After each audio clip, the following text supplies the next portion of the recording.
ঘুমের মধ্যে নাক ডাকা কেন হয়? মানে যারা নাক ডাকেন, নাক ডাকার অপ্রীতিকর শব্দে পাশের জন ঘুমাতে পারেন না, তো এটা কেন হচ্ছে, কিভাবে হচ্ছে, বা এটার সমাধান কি হতে পারে, এটাই আজকে আমাদের আলোচনার বিষয়বস্তু।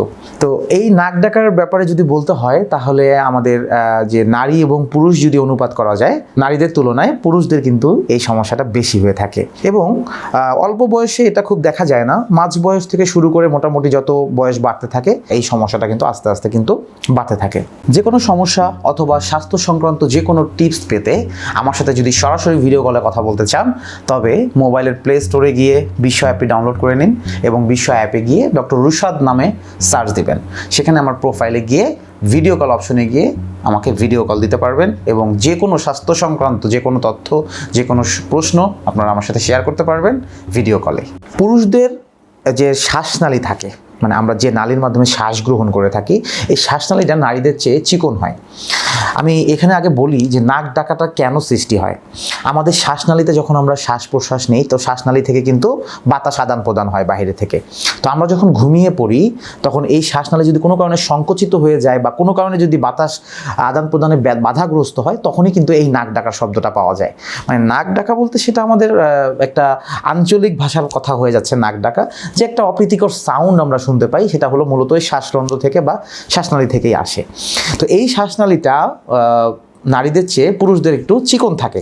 তো তাদের ক্ষেত্রে দেখা যায় বাতাস আদান প্রদানের সমস্যা হয়, এই জন্য তাদের এই নাক ডাকার শব্দটা হয়ে থাকে। কারো ক্ষেত্রে এই শব্দটা হয় হালকা, কারো ক্ষেত্রে হয় খুব বেশি, একদম অপ্রীতিকর, পাশের জন ঘুমাতেই পারে না এমন একটা শব্দ কিন্তু কোনো ব্যক্তির নাক থেকে পাওয়া যায়। এই কারণসমূহের মধ্যে আরও যেই কারণগুলো রয়েছে সেটা হলো অতিরিক্ত ওজন। যারা স্থূলকায়, মানে স্বাভাবিক ওজনের চেয়ে বেশি ওজন, তাদের মাংসপেশিতে কিন্তু ফ্যাটের পরিমাণ বেশি। তো আমাদের শ্বাসনালীর যে নালীটা রয়েছে তার মধ্যেও কিন্তু কিছু মাংসপেশি রয়েছে। তো অতিরিক্ত ওজনধারী ব্যক্তিদের শ্বাসনালীর পাশের মাংসপেশিতে মাংস বেড়ে যায়, ফলে শ্বাসনালী চিকন হয়ে যায় এবং নাক ডাকার উৎপত্তি ঘটে। গর্ভাবস্থায় কিছু কিছু নারীদের এই সমস্যা দেখা যায় এবং বংশগত কারণেও কিন্তু অনেক সময় এই রোগের উৎপত্তি দেখা যায়। ঘুমের সময় যারা আমরা চিত হয়ে ঘুমাই, চিত হয়ে বলতে আমি একদম সোজাসুজি টান টান ঘুমের কথা বলছি। যারা একদম সোজা হয়ে শুয়ে থাকি, তাদের ক্ষেত্রে দেখা যায় আমাদের জিহ্বাটা ঠিক ভিতর দিকে চলে যায়, ভিতরে গিয়ে আমাদের যে শ্বাসনালীটা সেটাকে অলমোস্ট বন্ধ করে দেয়। কিছুটা খোলা থাকে, হয়তো বা পুরোটাই অলমোস্ট বন্ধ হয়ে যায়। তখন কিন্তু এই ঘটনাগুলো ঘটে থাকে। দেখা যায় যে শ্বাস প্রশ্বাসের সমস্যা হচ্ছে, অনেক সময় বাতাস প্রবাহ হচ্ছে না, আদান প্রদান বাইরে হচ্ছে না, তখনই কিন্তু নাক ডাকার সমস্যাটা দেখা যায়।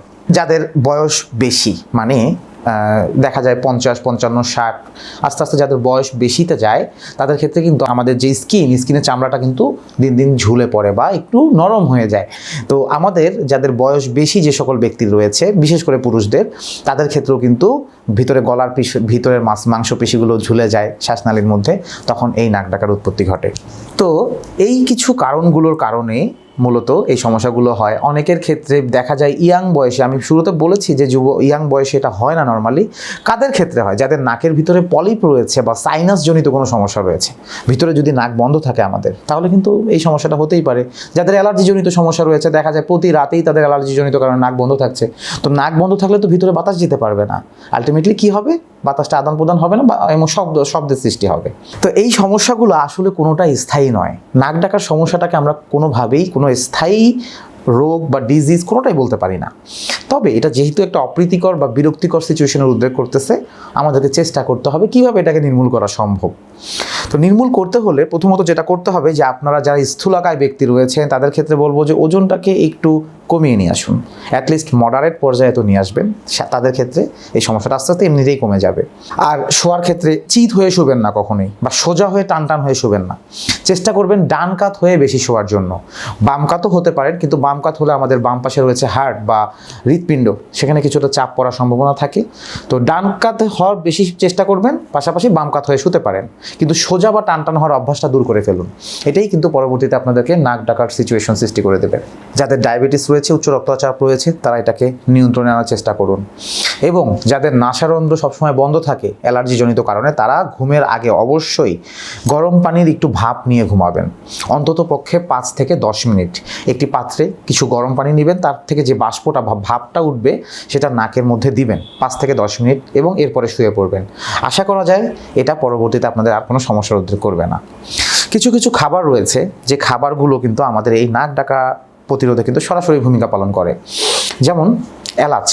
এলাচ আমরা সবাই চিনি, আমরা কিন্তু বিভিন্ন প্রকার তরি তরকারিতে কিন্তু এই এলাচটা দিয়ে থাকি।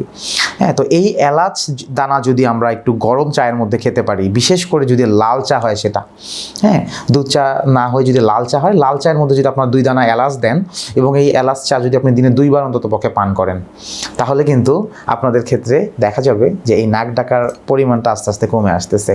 আরেকটি উপাদান রয়েছে, খাদ্য উপাদান, হলুদ। হলুদের গুঁড়াও কিন্তু আমরা তরকারিতে দিয়ে থাকি। এই হলুদের গুঁড়া যদি 1.5 থেকে 2 চামচ আমরা গরম দুধে মিশিয়ে খেতে পারি, তাদের ক্ষেত্রে কিন্তু নাক ডাকার ক্ষেত্রে অনেক বেশি উপকারিতা পাওয়া যায়। আর আরেকটি উপাদান, খুব সম্প্রতি এটা গবেষকরা গবেষণায় বের করেছেন, যে ঘি। আমরা তো আসলে ঘি একটি খাদ্য উপাদান হিসেবেই চিনি, কিন্তু এক্ষেত্রে সেটা খাদ্য উপাদান হিসেবে ইউজ করা যাবে না। সেটা হলো এক ধরনের ড্রপ, মানে একটু ঘিটাকে একটু গরম করে নিতে হবে। নিয়ে যদি 2 নাকেই 2 ফোঁটা করে দিয়ে ঘুমানো যায়, তাহলে এটা ধারণা করা যাচ্ছে অনেকাংশেই এই নাক ডাকার সমস্যা থেকে পরিত্রাণ পাওয়া সম্ভব। তবে অনেক ব্যক্তি আছেন, অনেক রোগী আছেন আমাদের কাছে এসে প্রশ্ন করে থাকেন, তাদের প্রশ্নের সম্মুখীন হওয়া থেকেই উত্তরটা দেওয়া, যে বলে থাকেন যে স্যার আমরা এটা পার্মানেন্টলি অপারেশন করে কি নাক ডাকাটা বন্ধ করতে পারি কি না, এরকম একটা প্রশ্ন খুব কমন বা প্রচলিত রয়েছে। তো তাদের জন্য, তাদের উদ্দেশ্যে বলা, হ্যাঁ অবশ্যই এটা করা সম্ভব। এটা অ্যানেস্থেশিয়া মাধ্যমে এই অপারেশনটা করে আপনারা পুরোপুরি নাকের এই ডাকার সমস্যার সমাধান করতে পারেন। তবে একটু জীবনযাত্রার পরিবর্তন বা খাবার দাবারের পরিবর্তন করে যদি এটা সমাধান করা যায়, তবে অপারেশন কেন? তো আপনারা এই বিষয়ে যদি আপনাদের কোনো কিছু জানার থাকে তা আমাদেরকে জানাবেন, আমরা ইনশাআল্লাহ উত্তর দিয়ে সহায়তা করার চেষ্টা করব এবং পরবর্তীতে আবার আপনাদের সামনে হাজির হব কোনো গুরুত্বপূর্ণ বিষয় নিয়ে।